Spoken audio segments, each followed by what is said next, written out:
안녕하세요. 어려운 주식을 좀 더 쉽고 맛깔스럽게 분석하는 주식 셰프입니다. 자, 네, 아니, 오늘 새벽인가요? 제가 보유 종목 중, 포트폴리오 중 일부, 공개를 했죠. 공개를 하면서 설명을 드렸는데, 수익률 뭐 그런 것보다는 왜 종목을 갖고 있고, 왜 그걸 투자를 했고, 가장 중요한 거는 내가 어떤 기업을 선정을 할 때, 정말로 잘 고민해서, 그래서 그 기업을 사야 되는 이유, 그러니까 정확하게는 기업을 산다기보다 내가 그 기업의 주주로서 함께하게 되는 그 이유를 명확하게 알아야 된다는 거예요. 자, 기업 주식을 산다는 거는 그 기업에 있는 이 지분 일부를 사는 거랑 똑같거든요. 그러려면은 내가 주주로서 참여하기 위해서는 어, 그 기업이 뭐 때문에 괜찮은지, 그 다음에 앞으로 주가라는 거 사실 올라야 되잖아요. 앞으로 어떠한 부분에서 메리트가 있는지 이런 걸 좀 잘 알아야 돼요. 잘 많이 분석해야 되고, 그러니까 매매를 자주 하시기보다는 기업 분석에 정말 시간을 많이 투자를 하시고 고르고 골라서 딱 기업을 해놓으시면 그걸로 일종의 하나의 펀드를 구성하신 다음에 그걸 두고 계시면 돼요. 굳이 뭐 거래 여러 번 하실 필요 없어요. 많이 해봐야 수수료만 나가잖아요. 물론 뭐 단타 수익 고수분들 많이 계시고 그렇게 수익 많이 내시는 분도 있는데, 저는 이제 개인적으로 이거를 손가락이 움직인 상황에서 얼마든지 이제 투자 계속 하시겠다 이런 생각이시라면, 그러면은 제가 볼 때는 꾸준히 안정적으로 수익 나는 게 한탕 하듯이 막 크게 대박 내듯이 이렇게 가는 것보다 훨씬 낫다고, 훨씬 좋다고 보거든요. 그래서 그런 연습을 좀 많이 하시는 게 좋지 않을까 하는 생각에 이렇게 말씀을 드렸던 거고, 중요한 거는 항상 분할이죠. 살 때도 분할. 왜? 내가 사는 자리가 바닥인 줄 알았더니 더 떨어질 수도 있고, 그쵸? 그러니까 분할로 하는 거고, 그 다음에 매도도 분할이에요. 어느 정도 올라가면은 습관적으로 수익을 챙기셔야 돼요. 주식이라는 거 몰라요. 100% 알면은요, 그 아는 사람 있으면 엄청난 재벌이 됐을 거예요. 무조건 뭐 막 사면 되잖아요. 그쵸? 막 사면 되잖아요. 그러니까 재벌 되셨을 거예요. 엄청난 갑부가 됐겠죠. 자, 그렇기 때문에 주식을 앞날을 모르기 때문에 특정 어떤 수익률이 가면 항상 부분 차익 실현을 하면서 가져가시면서 이제 장기 투자를 하셔야 되는 겁니다. 저도 그렇게 하고 있어요. 네. 자, 그래서 그런 맥락으로 이제 설명드렸던 거고, 자, 이번에는 겁니다. 수익 안 난 종목들도 공개해 달라고 하신 분이 좀 계셔갖고 또 공개해 드리는데, 이것도 공부 차원에서 좀 말씀드리려고 그래요. 왜 마이너스인데 갖고 있는지, 뭐 때문에 이 종목을 투자를 했는지, 자, 이런 건데 좀 말씀을 드릴게요. 자, 1번이 이제 삼성전자예요. 삼성전자 뭐 국민주죠. 시총 1위. 삼성전자 같은 경우 뭐 텍사스도 그렇고 뭐 파운드리 쪽도 그렇고 뭐 다사다난하죠. 그다음에 총수가 지금 감옥에 있잖아요. 그런 문제도 그렇고, 경쟁사들이 그 되게 큰 투자를 많이 하는 상황에 총수가 이제 감옥에 있다 보니까 큰 의사결정을 못하는 그런 문제가 좀 있기 때문에 어 아무래도 좀 여러 가지 어려움이 좀 많이 있었어요. 많이 있었는데 어 어쨌든 코스피 1위, 시총 1위 기업이고 한국을 대표하는 산업을 주도하는데요. 외국인이 우리나라에 투자할 때, 그러니까 외국인이라 생각해 보시고 어떤 기준을 하실까요? 아무래도 그 나라에서 잘하고 있는 산업을 또 먼저 할 거잖아요. 해외 투자를 많이 해보시면, 경험을 해보시면 느끼실 겁니다. 해외에 어디에 투자할 때 어떻게 하시죠? 아, 거기서 그래도 잘 나가는데 거기 투자하시죠. 한국 분들 미국 주식 하실 때도 보면은 왜 뭐 페이스북이나 애마존 뭐 이런 데들, 마이크로소프트도 뭐 나중에 뭐 하실 수도 있고, 뭐 넷플릭스나 네, 또 뭐 구글 이런 데도 그렇고 알파벳이죠. 이런 데들 뭐 투자하고 하시는 이유가 잘 알려진대. 그리고 거기서 주도해 나가잖아요. 미국도 이런 IT 포털 이런 쪽 IT 공룡 기업이라 그러죠. 여기서 많이 주도를 하니까 거기 하고, 또 그다음 뭐예요? 애플, 인텔 뭐 이런 데 하잖아요. 알려진대. 그리고 거기서 주도하는데, 자, 마찬가지로 삼성은 세계적으로 알려져 있고 우리나라의 어떤 산업을 주도하는데요. 그렇기 때문에 결국은 이 주도하는 데들이 또 많이 이끌어 나갈 것 같고, 코스피가 지난번에도 이제 3200 돌파하면서 올라가고 할 때도 보면요, 이 보시면 분봉을 눌렀네요. 자, 이때 막 올라가고 할 때 주봉으로 볼까요? 이때 막 코스피 3200 돌파하면서 막 그 가고 할 때 그때 주가가 9만 원이 넘어간 적도 있고 막 그래요. 9만 원 부근에 있었고. 근데 지금 뭐죠? 오늘 지금 기준으로 코스피가 그 3288.87이네요. 지금 제가 밑에 지수표가 있는데 안 뜨나? 네, 이게 3287.52 뭐 이렇게 되고 있는데, 자, 이 상황에서도 지수가 올라간 상황에서 삼성은 오히려 조금 내려와 있는 상황. 더군다나 8만 원 부근에서 자꾸 이제 서로 이제 뭐 지탱하려고 그러고 뭐 누르려고 그러고 서로 싸우고 있는 그런 상황인데, 삼성 같은 경우는 이제 중간 배당도 또 있었죠. 뭐 그런 것도 한다는 얘기도 있었고, 음, 이제 뭐 중간에 이제 배당이 있었죠. 제가 다른 금융 쪽 관련된 거랑 제가 잠깐 혼동했는데, 이제 이렇게 중간에 배당도 한번 해준 적도 있었고요. 그쵸? 자, 그런 게 있기 때문에 주가가 어느 정도 조금 이렇게 조금 지지부진한 부분이 있는데, 결국 삼성, 네, 뭐 투자 잘 이루어지고 그리고 뭔가가 이렇게 잘 진행되어 가다 보면 어, 앞으로 뭐 전기차도 그렇고 반도체가 들어갈 부분이 상당히 많아요. 그리고 삼성이 이제 해외에서는 약간 삼성을 악평을 좀 하고 있잖아요. 좀 찍어 누르기 위해서 워낙 강자니까 좀 찍어 누르기 위해서 그런 게 있는데, 삼성은 그냥 메모리 회사다. 비메모리 쪽은 뭐 약하다 이런 얘기 나오는데, 물론 시장 점유율로 보면 비메모리 아직도 삼성도 좀 가야 할 길이 많이 있긴 해요. 그래도 뭐 메모리에서는 워낙에 강자고, SK 하이닉스도 그렇고 삼성 강자고, 비메모리 쪽도 여러 가지로 좀 추진하는 것들이 많으니까 뭐 파운드리도 많이 늘리고 있잖아요. 그런 걸 보면은 결국 그 하나의 이런 좀 어려운 시기가 지나가면 나중에 또 잘 성장을 할 수 있는 그런 기업이라고 봐요. 네, 그래서 여전히 아직은 좀 더 올라갈 수 있는 여력이 있다 이렇게 보고 있고요. 자, 그 다음에 SK 케미칼, 사실 여기 싹 가린 이유가 케미칼 때문에 그러는데요. 케미칼 주주분들이 또 아무래도 제 구독자분 중에 많이 계시니까 혹시나 또 생각지 못한 영향이 좀 있을까봐, 네, 그렇게 했던 거예요. 자, 그런 건데 어, 케미칼 같은 경우에도 제가 이제 그린 케미칼을 처음부터 강조를 했던 이유가 어떤 큰 사이클의 변화를 좀 봐야 되거든요. 요즘 ESG라 그러죠. 기업의 어떤 사회적 책임, 환경적 책임, 윤리적 책임, 뭐 이런 것들 다 얘기하잖아요. 그렇죠? 자, 그런 것들을 좀 많이 얘기를 하고 있는데, 그런 환경에서 그러니까 ESG가 중시될 때 정말 환경에 대한 문제 정말 많이 중시되는데, 거기에서 이 석유화학 쪽 업종은 되게 뭐라 그럴까요? 좀 게르기라고 해야 되나? 좀 안 좋은, 좀 밉보이는 거죠. 네, 밉보이는 상태예요. 왜냐면 석유화학이라는 게 원소 자체 탄소 C가 있다 보니까 그를 이제 가공하는 과정에 산소하고 붙어서 CO2, 이산화탄소가 나오거든요. 이산화탄소 배출을 안 할 수가 없어요, 석유화학 쪽이. 그래서 뭐 포집 장치부터 여러 가지 막 설비를 하면서 최소화시키고 있는데, 그래도 어쩔 수 없이 이미지 자체는 비환경적인 기업이다, 이런 이미지가 나올 수밖에 없어요. 근데 ESG가 강화가 되기 시작하면은 해외로부터 투자 받을 때나 해외 투자자들이 선정할 때도 ESG가 잘 돼 있는 데들을 좀 공략을 하게 되거든요. 근데 산업군 자체가 친환경이 아니잖아요. 비환경적인 그런 요소를 가지는데. 자, 이런다 보니까 여기서는 그러면 그런 어떤 이미지도 개선하면서 갈 수 있는 방법은 친환경으로 가는 거예요. 근데 SK케미칼은 전에부터, 네, 그린케미칼 쪽에 보면요, 코폴리에스터나 이런 쪽도 그 옥수수 추출물 같이 이렇게 자연적인 친환경적인 요소 이런 거 활용하는 것도 그렇고, 어 집에 아이가 있으시거나 아니면 본인이 스스로가 여기 시청자분 중에, 그 시청해 주신 분 중에 혹시 아토피나 피부 질환이 있으신 분 계시면 환경 호르몬이 있는 이런 플라스틱이나 이런 거 사용하다 보면은 더 이렇게 심해질 수 있거든요. 그래서 아토피, 네, 이런 문제도 많잖아요. 애기들 특히 그런 것도 있는데, 친환경 소재 그런 쪽에 대해서, 아토피에 대해서도 괜찮은 친환경 소재에 대해서도 그동안 많이 연구를 해갖고 제품을 많이 하고 있잖아요. 케미칼이 그 친환경 뭐라 그러죠? 아토피에 프리? 아토피에 괜찮은 뭐 애기 숟가락, 애기 그 컵이나 뭐 이런 거 있잖아요. 식기? 네, 그런 것도 하거든요. 자, 그러면 점점 이런 부분들이 부각이 되면서 ESG에서도 좀 많이 혜택을 볼 수 있는 기업이라고 봐요. SK케미칼. 삼성전자가 움직이고 있었네. 자, 그런데 유럽에서도 보면은 플라스틱 재활용에 대해서 얘기를 많이 하죠. 이제 점점 법적으로 의무화를 하고 있고, 근데 플라스틱 재활용에 대해서도, 네, 케미칼 그동안 준비 많이 해왔어요. 네, 에코트리아나 뭐 많이 준비해 왔고, 유럽이나 뭐 브라질도 그렇고 그쪽으로 사업 확장, 시장 확장을 위해서 노력을 그동안 많이 해왔었고요. 자, 그리고 석유화학 쪽의 가장 큰 문제가 나중에 언젠가는 기름이, 석유가 고갈될 텐데, 너무 먼 미래라 사실은 좀 그렇긴 해요. 근데 그런 상황에서 석유가 없으면 뭘로 석유화학을 합니까? 말 그대로 석유로 한 화학 제품인데, 그렇잖아요.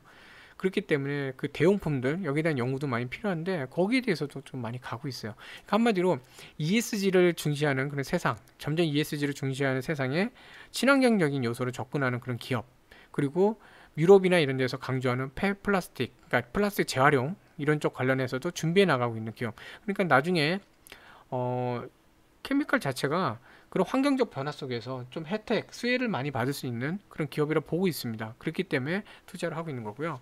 좀 약간 좀 독특한 거 하나 있어요. 모드 투어인데, 자, 모드 투어 같은 경우는 제가 좀 뭐랄까 다른 종목들 저는 원래 그러니까 장기예요. 거의 장기 투자 정도, 중장기 투자를 하는데 모드 투어는 다른 종목들에 비해서는 호흡을 조금 짧게 보고 있기는 해요. 네. 근데 얘는 뭐냐면 사실 모드 투어만 갖고 있는 게 아니라 통신주나 이런 것도 갖고 있거든요. 네. 그 이유가 전에 한번 설명을 드렸지만 다시 한번 지금 요즘 델타 변이 많이 잘 봐야 되잖아요. 델타 변이도 잘 봐야 되고 델타 변이 플러스인가요? 또 변이가 나오고 있어요. 그러니까 델타 변이들이 보면 전염력이 강하고 또 치명적이기도 하고 해요. 그래서 이게 어떻게 작용할지 기존의 백신 무력화된다는 얘기도 막 나오니까 뭐 아직은 그게 단정된 건 아닙니다. 근데 그런 얘기도 조금 나오는 게 있고 하다 보니까 글쎄요, 조금 이게 어떻게 움직일지 다시 한번 이렇게 격리 상태가 될지 아니면은 그래도 뭐 어느 정도 통제 가능해. 그래도 경제를 생각할 때는 이제 서서히 풀어줘야 될 시기가 온 것 같아. 이렇게 할지 이건 좀 지켜봐야 돼요. 그러니까 정책적 요소도 있고 델타 변이에 대한 외부적인 외생 변수도 좀 있긴 해요. 있긴 한데 제가 볼 때 전체적인 시장의 어떤 관심은 그래도 어느 정도 풀어주지 않겠냐. 내수 쪽에 여행에도 풀지 않겠냐. 왜 경제가 더 이상은 너무 차단하기는 어려우니까 그렇게 하지 않겠냐라는 얘기들이 좀 있어요. 실례로 보면 미국도 크루즈나 여행 그런 주식들이 최근에 많이 올랐었고 여전히 뭐 골드만삭스도 그렇고 이런 데 보면은 델타 항공이나 이런 데들에 대해서 탑픽으로 또 추천을 하고 있잖아요. 그 이유가 백신으로 이제 집단 면역 체계가 어느 정도 진행이 되다 보면 결과적으로 내수, 그러니까 국내 여행부터 시작을 해서 어느 정도 열리지 않겠냐. 그렇게 보는 거거든요. 자, 그렇게 된다 그러면 모드 투어 같이 이런 데들이 좀 그래도 어느 정도 움직이지 않을까 하는 생각을 좀 했어요. 했는데, 모드 투어 같은 경우는 이때 지금 27,000원, 27,000원 부근에서 두 개의 장대 양봉 보이시죠? 큰 양봉 두 개. 이게 터지면서 사실 31,500원 정도까지 갔었어요. 지금 많이 빠졌죠. 한 5,000원 정도 빠졌나? 네, 5,000원 가까이 빠졌는데 지금 보면 여기에 한번 이렇게 올라간 하나의 이게 하나의 봉이라고 치시면 여기까지 뭐 하나의 봉. 자, 이 하나의 봉, 이게 봉이라고 치세요. 하나에. 그러면 이만큼 올라간 거 그만큼 빠졌어요. 지금. 빠졌는데 그럼 한마디로 여기서 이렇게 불꽃을 쏜 거가 이제 꺼졌어요. 내려왔으면 이제 여기서 거래량이 다시 터지면서 이제 이 정도까지 빠지느냐, 이 한 25,000원까지. 네. 아니면 여기 다시 여기까지 내려왔으니까 어떻게 보면 기존에 뭐 단기성 그 단타 매물이나 단기성으로 슈팅했던 것들은 이제 소화됐네. 뭐 다시 한번 자리 잡아볼까? 자, 그렇게 볼 수도 있고요. 그러니까 이게 여기서 보면 지금 또 올라왔잖아요. 어느 정도 여기서 저항, 그러니까 하락에 대한 저항이에요. 그러니까 지지죠. 지지에 대한 것도 좀 보이고, 오늘 보면 이제 외국계도 좀 매수가 들어오고 있죠. 자, 이런 맥락으로 볼 때, 투심 자체는 그래도 어느 정도 국내 여행이 좀 풀어지지 않을까. 그러면서 여행주들이 그동안 또 많이 실적도 눌려 있었기 때문에 다시 한번 좀 한번 오를 수 있는 그런 계기가 되지 않을까. 이런 시선이 좀 있는 것 같아요. 그래서 그 시선을 좀 보면서 좀 가는 거고요. 이런 거는 이제 시나리오입니다. 정부에서 다시 한번 지금 심각하니까 다시 한번 사회적 거리두기 강화할 거고 뭐 단계 몇 점 몇 이러면서 강화할 거고 한동안 또 영업도 좀 줄이고 국내 여행 자제하고 이런 발표를 한다. 그러면은 제가 세웠던 시나리오가 깨지는 거니까 그때는 얘를 손절해야죠. 저도 손절하는 것도 있어요. 다 뭐 100% 수익 내는 게 아닙니다. 손절해야죠. 근데 그게 나오기 전, 그리고 투심이 여전히 국내 여행 재개에 대해서 좀 좋게 바라본다. 그럼 그게 살아있으면 갖고 있는 거고, 그러니까 수익률을 보는 게 아니에요. 수익률이 몇 퍼센트에서 손절 이런 게 아니라 근거가 깨지면 파는 거고, 근거가 계속 살아있다 그러면 일단 갖고 있어 보는 거고, 이런 겁니다.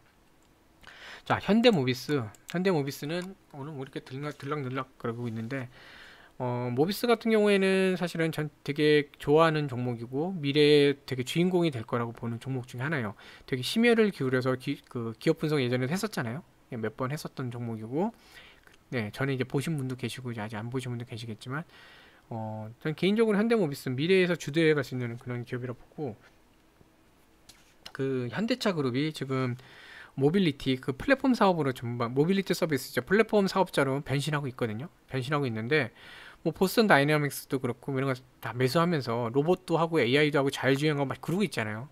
비행체 UAM인가 해서 비행체. 그래갖고 뭐 여러 가지 다방면으로 그 사업 확장을 할 때 중요한 그 기술, 핵심 기술이나 그 공급책 이걸 갖고 있는 게 현대모비스예요. 그렇기 때문에 현대모비스가 결국 현대차 그룹이 망하지 않는 이상 나중에는 결국 빚을 볼 수밖에 없는 구조다 이렇게 보고 있는 거예요. 근데 주가가 왜 이렇게 지지부진한가? 실적도 나쁘지 않은데 지지부진한가? 이거는 뭐 여러 가지가 있어요. 그 공부하실 때 같이 보시면 돼요. 최근에 이제 삼성, 신세계, 롯데 이런 데도 있는데 보면 뭐죠? 삼성 같은 경우 이재용 부회장이 이건희 이제 회장 이제 돌아가시면서 가족들이 이제 상속을 받잖아요. 그럼 상속세가 어마무시하게 나왔죠. 네, 상속세가 어마무시하게 나왔고 사실 그 전에도 이미 이재용 부회장으로 지배구조, 그러니까 오너라고 표현이 요즘 별로 안 좋아하던데, 근데 지배구조가 이제 바뀌는 거죠. 경영자가 바뀌면서 그 뭐가 되죠? 기존에 이제 이건희 회장님이 갖고 있었던 그 지분 구조가 이제 새로운 총수니까 이재용 부회장 쪽으로도 어느 정도 옮겨가야 돼요. 그래야지 지배 구조를 갖고 있고 기업을 보호하잖아요. 주주총회 이런 데서 보호하잖아요. 그 절차가 필요하거든요. 그리고 막대한 상속세도 내야 되고. 자, 그런 부분들이 있는데, 자, 이러면 어떻게 되죠?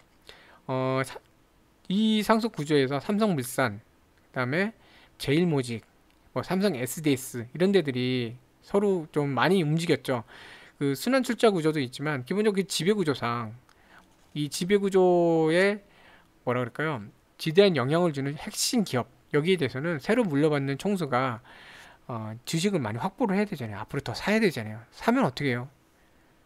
주식 비쌀 때 사면 안 되잖아요. 그러니까 주식이 좀 쌀 때 사야 되니까 아무래도 주가 관리를 기업에서 좀 덜하고 거기에 또 동승하는 같이 편승하는 투자자들이 있다. 그러면은 투심 자체도 조금 네거티브하게 움직이다 보니까 주가가 지지부진하게 되는 경우가 생깁니다. 반대로 상속세나 이런 거 재원을 마련할 때 돈이 어마무시하잖아요. 그쵸? 상속세나 뭐 살아계시면 증여세 이걸 내야 되는데 세금이 저런 오너일가는 물려받는 게 워낙 액수가 크다 보니까 세금이 어마무시해요. 그거를 한 번에 못 내니까 어떡하죠? 뭐 대출도 받겠지만 기본적으로 본인이 많이 보유하고 있는 주식, 네, 계열사 중에 많이 보유하고 있는데 자기가 좀 팔더라도 가족이나 친근 가족이나 아니면은 우호 세력이 갖고 있는 우호 지분이라 그러죠. 우호 지분이 어느 정도 그 주가 방어를 하는 그러니까 주총이나 이런 데서 어떤 방어를 하는데 본인들의 경영 방어를 하는데 필요한 만큼 있는 그런 데 있죠. 그런 데에서 내가 이 정도 팔아도 어쨌든 뭐 대주주로서 또는 과반수 이상이 되기 때문에 어떤 기업 방어에 대해 경영 방어에 되는데 문제 없다. 그럼 그 종목부터 일단 팔 거잖아요. 그 종목의 주식을 팔아갖고 재원 마련을 하겠죠. 돈을 마련하겠죠. 그러니까 그런 종목들은 매도물이 나올 수가 있어요. 팔아야 되니까. 그리고 팔았으니까 뭐예요? 그 세금 처리하고 나면 언젠가는 걸 다시 매입을 해야겠죠. 조용조용히 하던 뭐 대놓고 하던 점점 매입을 하면서 다시 지분을 올려놔야 되잖아요. 그런 작업을 해요. 자, 그래서 물론 이제 그런 경우 있어요. 주식을 이제 어떤 A라는 기업 그 계열사에서 거기 내가 많기 때문에 팔았는데 상속이나 증여받을 그러니까 아버지로부터 받을 그 주식 수량이 또 A라는 기업의 수량이 많아요. 추가로 안 사도 뭐 지분 관계가 뭐 괜찮아요. 그럼 뭐 추가 매수는 안 할 수도 있어요. 자, 그런 것도 참고하시면 좋고요. 자, 아무튼 그래서 뭐 신세계도 보면 정영진 부회장, 그 다음에 롯데그룹도 보면은 신동빈 회장 쪽으로 이제 그 넘겨가면서도 그렇고 여러 가지 그 상속 증여, 그러니까 요것만 공부하셔도요, 사실 거기에서도 돈이 보여요. 아까 말씀드렸지만, 새로운 총수가, 새로운 뭐라 그래야 되죠? 총수죠? 어쨌든, 기업 총수가 지분을 확대할 필요가 있는 종목들은 사실은 좀 주가가 눌려지는 경우가 있어요. 싸게 사야 되니까. 근데, 재원 마련을 위해서 돈이 필요한 경우에는요, 일시적으로 주가를 또 이렇게 슈팅하는, 좀 올리는 경우가 있어요. 그래야지 같은 주식을 팔더라도 좀 더 비싸게 팔아야 되잖아요. 그래서 그때는 뭐 기업에서 갑자기 뉴스가 나올 때도 있고 또는 여기에 우호적인 그 투자사나 이런 데서 레포트가 좋게 나오기도 하고 뭐 그런 경우도 있어요. 근데 갑자기 블록들 터지거나 대량 매도 나왔다 이러면은 이제 그런 것도 의심해 볼 수 있죠.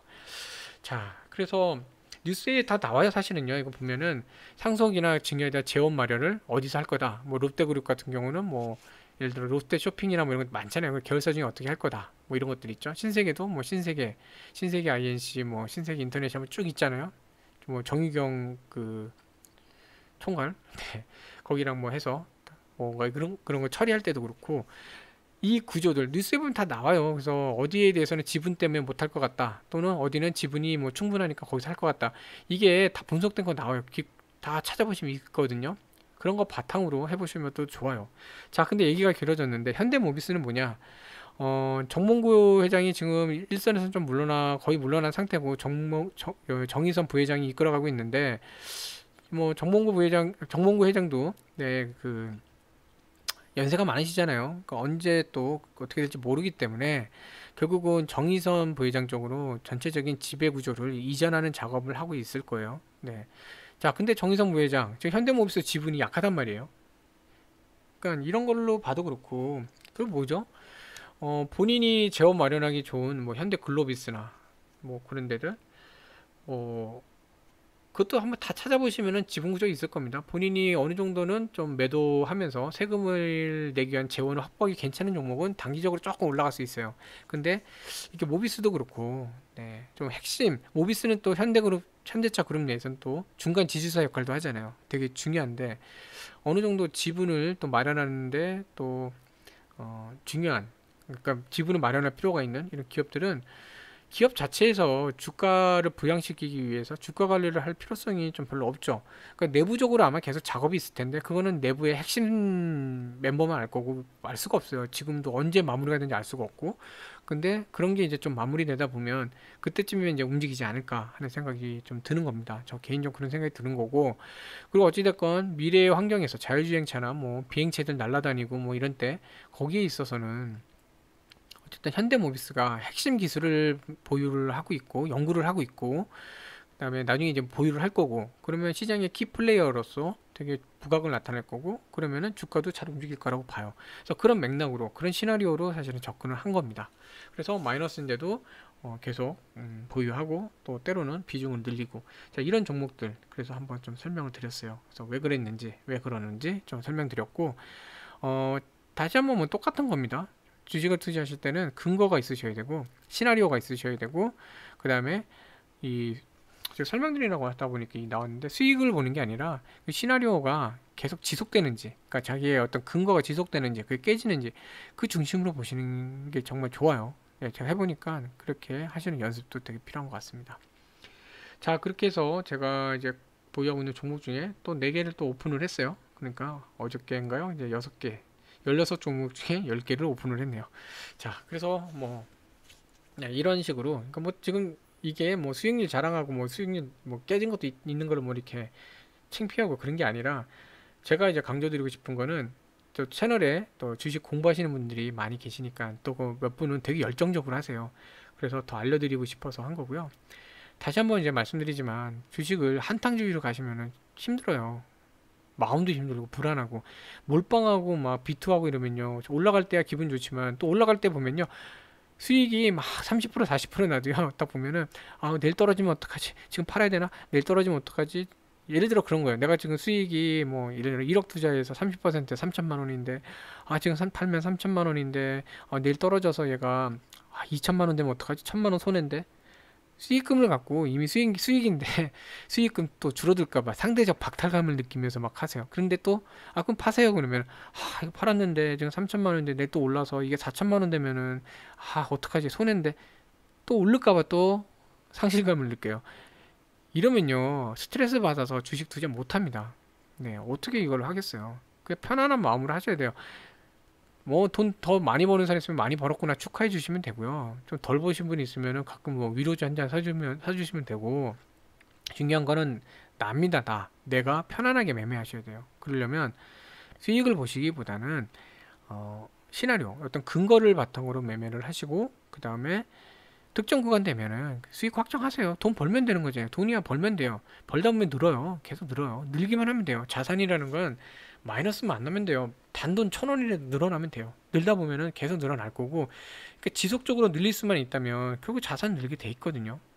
한탕에서 막 두 배 먹었는데 갑자기 막 세 배로 떨어지 뭐 반토막 이상 나면요 원금이 손실돼요. 봐요. 100에서 두 배 먹으면요, 그러니까 두 배로 올라가면은, 두 배 먹었다고 할게요. 자, 100에서 두 배 먹으면요, 두 배를 더 먹었다고 치면 300이 되죠. 근데 거기서 만약에 반토막 나면 뭐죠? 150이죠. 150이 되면은 본인이 100보다도 50을 더 벌었는데 어떻게 해요? 300에서 150, 아씨, 손해봤네. 이러면 어떻게 되죠? 또다시 무리예요. 난 할 수 있어. 빚까지 내서 한 200을 구해갖고 50 빚을 내서 200으로 해요. 야, 여기서 두 배 하면 400이야. 그럼 빚 갚고 나는 뭐 잘 나가. 근데 또 반토막 났어요. 빚을 져서 빚 50을 해서 200을 만들었는데 또 반토막이 났어요. 그럼 어떻게? 100이에요. 100인데 50 빚졌죠? 뭐 이자 없다 쳐도 50 갚으면 50밖에 안 남아요. 이러면 자산이 줄잖아요. 이런 극단적으로 롤러코스터보다는요, 익스트림 스포츠보다는 안정적인 산책을 하시는 게 더 낫지 않나 하는 생각이 듭니다. 자, 그래서 제가 이제 그러니까 비이익 종목, 네, 손실 종목까지 좀 공개를 드렸어요. 공개를 드렸고, 어, 중요한 거는 얼마냐 이게 중요하지 않아요. 제일 중요한 거는 왜 하느냐, 왜 이게 중요한 것 같아요. 왜? 그래서 그런 거 좀 많이 연습하시는데 도움이 되셨으면 해서 이렇게 좀 말씀드렸습니다. 자, 항상 즐겁게 그리고 건강하게 꼭 이제 자산을 조금씩 늘려나가시는 그런 매매하시면 좋겠어요. 네, 시청해주셔서 감사합니다. 좋은 하루 되세요.